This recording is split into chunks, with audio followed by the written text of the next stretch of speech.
नमस्कार दोस्तों, आपका अपने चैनल भाषा सागर में एक बार फिर से स्वागत है। आज हम कक्षा 7 के बसंत भाग 2 में मीरा जी द्वारा गाए गए पदों को पढ़ेंगे।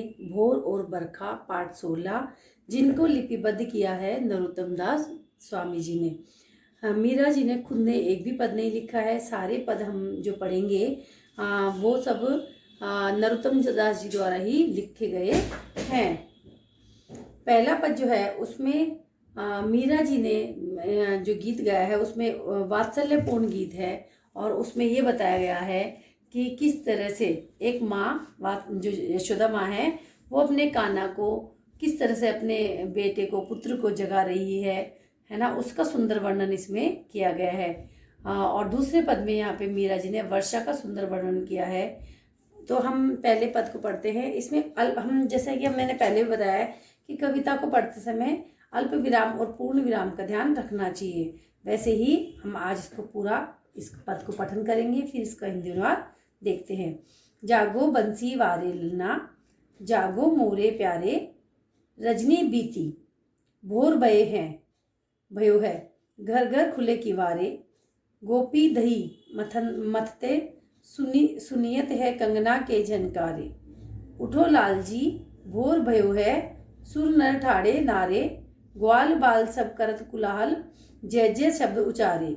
माखन रोटी हाथ महलीनी, गौवन के रखवारे, मीरा के प्रभु गिरधर नागर, शरण आया को तारे। मतलब इसमें देखो मीरा जी ने कहा है कि जो यशोदा माँ है वो अपने कान्हा को जगा रही है कि जागो बंसी वारे ललना, हे बंसी बजाने वाले ललना आप जगो, उठो, सुबह हो गई, आप उठो। जागो मोरे प्यारे, मेरे को तुम बहुत प्रिय हो और मेरे प्रिय अब तुम जग जाओ, नींद से उठ जाओ। रजनी बीती, रजनी का मतलब यहाँ पे क्या है, रात से। रजनी बीती यानी रात बीत गई है। भोर भयो, भोर यानी दिन जो है वो निकल गया है, सूरज जो निकल गया है। तो भोर का समय होता है जब सूरज निकलता है और रात जारी होती है, खत्म समाप्त हो रही होती है। तो उस समय जब अंधेरा खत्म समाप्त हो रहा है और उजाला शुरू आ रहा है पृथ्वी के अपने जो हम जिस हिस्से में रहते हैं वहाँ पे, तो जहाँ रात जारी होती है, अंधेरा कम हो रहा होता है और दिन उग रहा होता है, वहाँ पे भोर का समय होता है वो। तो भोर भयो है, घर घर खुले किवारे, और सब लोग नींद से जग गए हैं और सबने अपने अपने घरों के दरवाजे खोल लिए हैं। किवारे का मतलब होता है दरवाजे, कि सबने अपने घरों के दरवाजे खोल लिए हैं और अपने काम में लग गए हैं।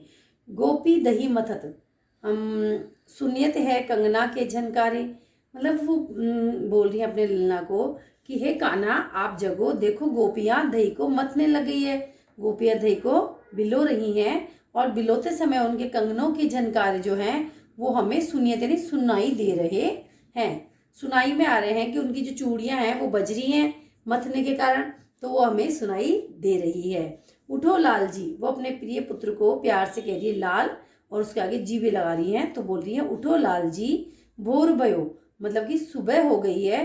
सुर नर ठाड़े द्वारे, आपके द्वारे पे, हमारे जो आंगन के द्वारे पे है वो सुर यानी देवता और नर यानी इंसान, सभी लोग खड़े हैं आपके दर्शन करने के लिए। सभी लोग आकर द्वार पे खड़े हुए हैं।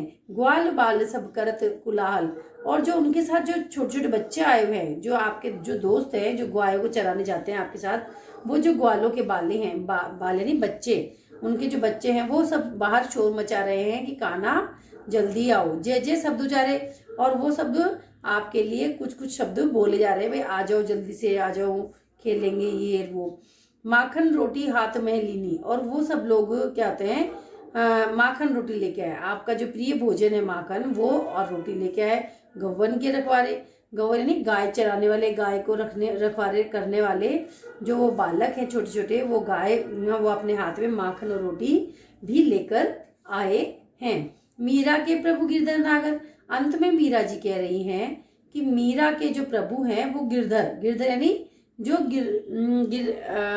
गिरिराज पर्वत को धारण कर रखे थे, जिन्होंने अपनी चटले उंगली पे गिरिराज पर्वत धारण किया, तो गिरधर नागर मतलब कि वही गिरधर नागर मेरे प्रभु हैं। और शरण आया को तिहारे, और उनकी शरण में जो भी आता है, शरण यानी उनकी जो छाया में आ जाए, छत्र छाया में आता है, वे उनको तार देते हैं, यानी कि उनका उद्धार कर देते हैं। तारण यानी उद्धार करना।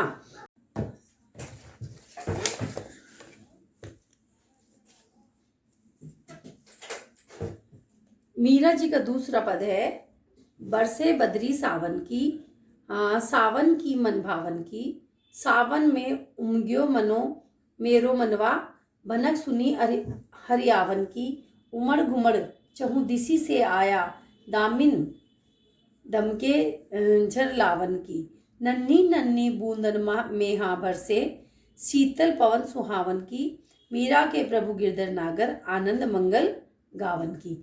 देखो ये भी बहुत सुंदर पद है जिसको मीरा जी ने गाया है और नरोत्तम दास जी ने इसको लिपिबद्ध किया है या लिखा है। इसमें बारिश का वर्णन किया गया है कि बरसे बदरिया, बदरिया यहाँ पे क्या है, बादल, बादल को क्या कहा गया है, बदरिया। सावन के मौसम में जो बादल आते हैं, काले काले बादल आते हैं, वो बरसने लगे हैं।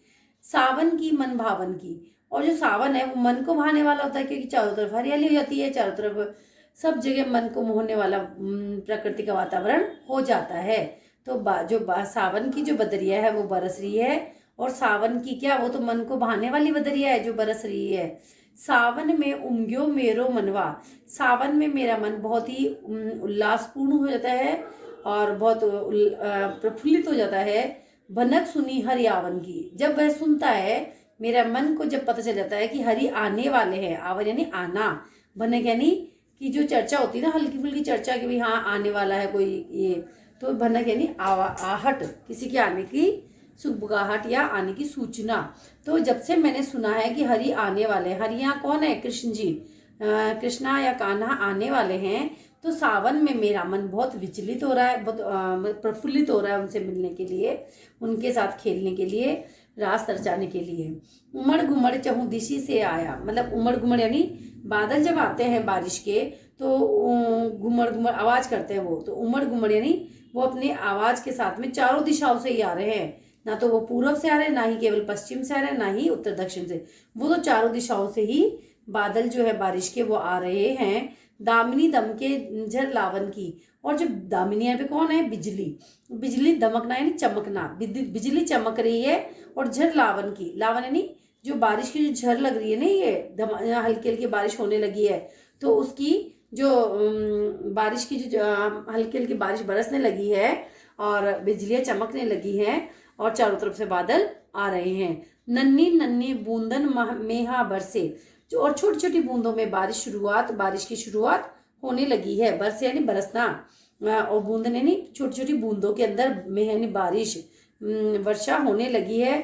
शीतल पवन सुहावन की, और जो बारिश के बरसने के कारण, जो बारिश के वो कारण जो हवा है वो ठंडी हो गई है। शीतल यानी ठंडी, ठंडी पवन यानी हवा, हवा बहुत ठंडी हो गई है। और ये जो ठंडी हवा है ना, गर्मी के बाद में जो ठंडी हवा आती है वो बहुत सुहावनी लगती है, मन को भाने वाली लगती है। मीरा के प्रभु गिरधर नागर, अंत में मीरा जी कह रही हैं कि मेरे तो प्रभु गिरधर नागर ही हैं। मेरे प्रभु कौन है, गिरधर नागर, कान्हा, कान्हा मेरे प्रभु है। आनंद मंगल गावन की, और मैं तो हमेशा उनके आने की सूचना सुनकर मंगलगान करती रहती हूँ। हमेशा मैं सोचती हूँ कान्हा आएंगे और मैं उनके आने की सूचना में मंगल, आनंद देने वाला, मंगल करने वाला गान ही गाती रहती हूँ। इस पद को मैंने बहुत अच्छे से समझाने का प्रयास किया है और आशा करती हूँ आपको ये समझ में भी आया होगा। आप मेरी प्रत्येक वीडियो को अंत तक देखा कीजिए, क्योंकि मैं आपको बहुत अच्छे से समझाने का प्रयास करती हूँ। पर अगर फिर भी आपको कोई समस्या होती है तो आप मेरे कमेंट्स बॉक्स में लिखिए। और अगर आपको मेरा वीडियो और मेरा चैनल पसंद आता है तो आप उसको लाइक, सब्सक्राइब और बेल आइकन को दबाना ना भूलिएगा। धन्यवाद।